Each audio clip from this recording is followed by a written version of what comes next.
paciente, obediência aos requisitos do nível de garantia de segurança 2, estabelecidos no Manual de Certificação para Sistemas de Registro Eletrônico em Saúde. Nesse manual, então, se vai encontrar esses graus de segurança, nível 1, nível 2. No nível 2 é o nível que me parece que é o que todos devem buscar, né? Porque justamente traz uma proteção muito maior para o paciente e para o guardador desse prontuário eletrônico, que é o médico ou a instituição de saúde, o hospital. Vamos lá. Autorizar o uso de sistemas informatizados para a guarda e o manuseio de prontuários de pacientes e para a troca de informações identificadas em saúde, eliminando a obrigatoriedade de registro em papel. Bom, me interessa isso. Nós temos, então, uma resolução que permite que eu não mais faça um prontuário eletrônico físico no papel. Eu posso, então, fazer um prontuário que esteja sempre com registro no computador, desde que eu passe por esse processo de certificação.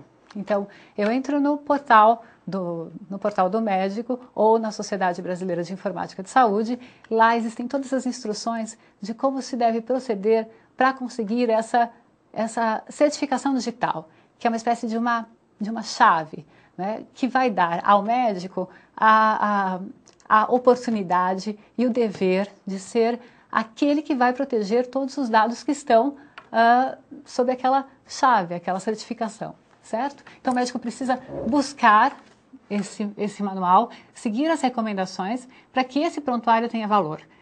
Não basta colocar um programa qualquer no computador, tem de ser um programa que seja indicado pela Sociedade Brasileira de Informática em Saúde.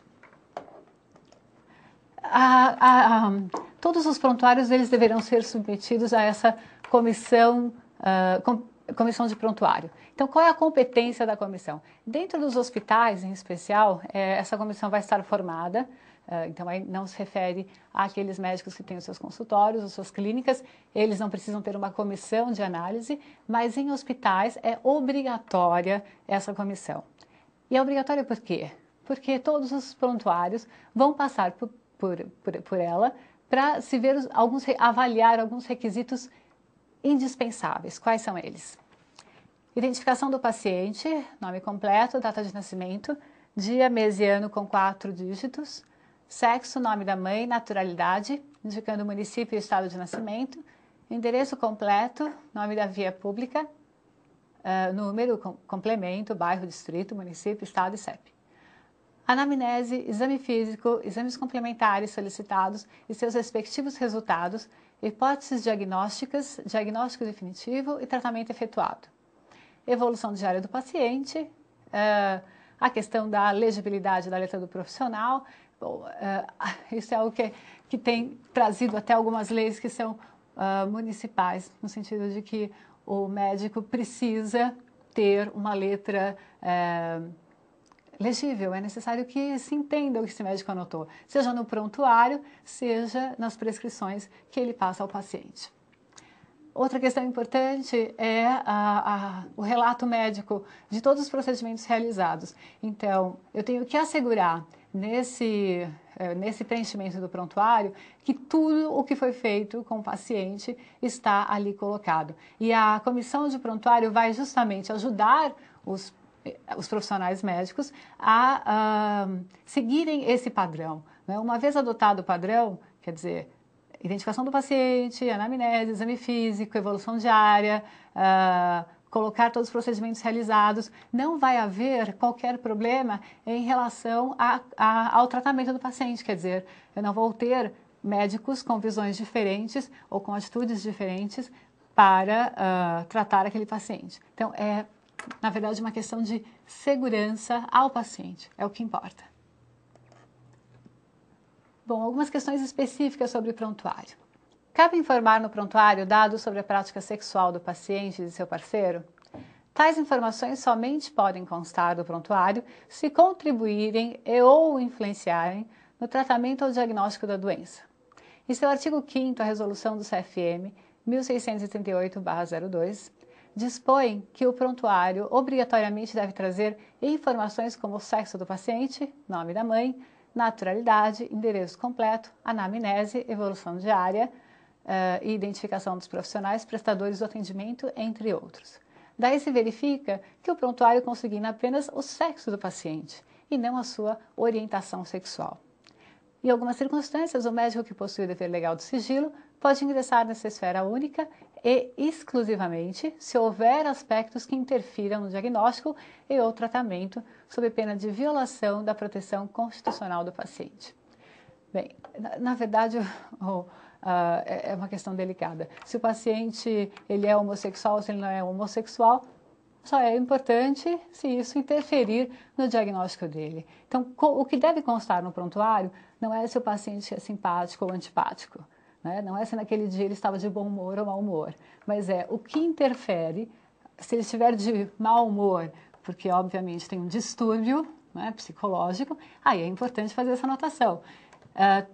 Deve estar anotado tudo aquilo ao qual o paciente possa ter acesso. Eu não devo fazer nenhum comentário no prontuário que não pudesse ser lido pelo paciente ou não pudesse ser lido por outro profissional que vai dar continuidade a determinado tratamento que eventualmente esteja comigo, o médico, em determinado momento, e depois passe para outrem, certo?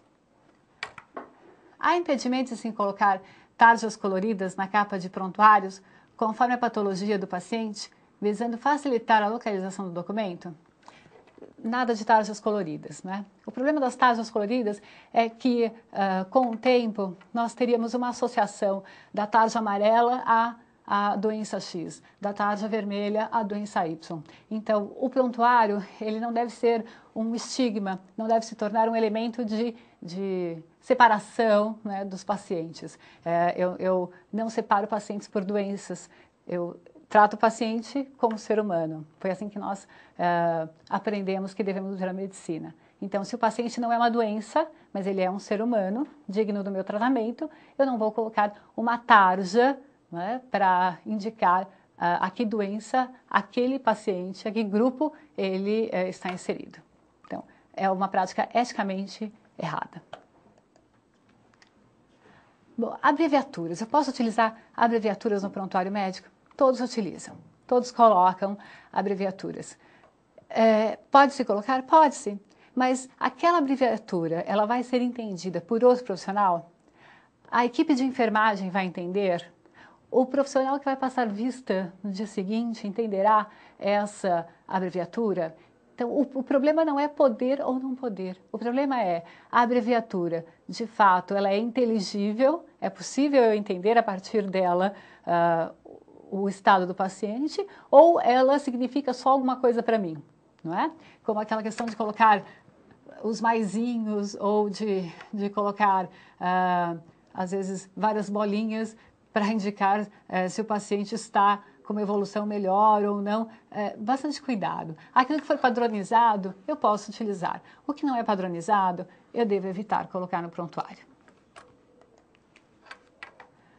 Pensando no prontuário físico, né? Então, um prontuário eletrônico, nós vimos que ele vai passar por um processo de certificação. E ele é um prontuário que é muito mais fácil de manusear, eu diria, né? Senta-se, enquanto o médico está atendendo, ele já vai colocando os dados no computador e, enfim, há programas que já vão gerando até hipóteses diagnósticas, existem programas muito interessantes. Agora, se o prontuário é físico, o que é que eu não posso fazer de jeito nenhum? Escrever a lápis, usar líquido corretor, conhecido como branquinho, deixar folhas em branco, fazer anotações que não se referem a paciente ou anotações que caracterizem impressões pessoais do profissional, que em nada colaboram para uma hipótese diagnóstica, e não assinar ao final das anotações e rubricar. É claro que no prontuário eletrônico eu não tenho essa preocupação com a assinatura, porque a assinatura, ela na verdade já está nessa chave que nós chamamos aí de certificação digital, certo?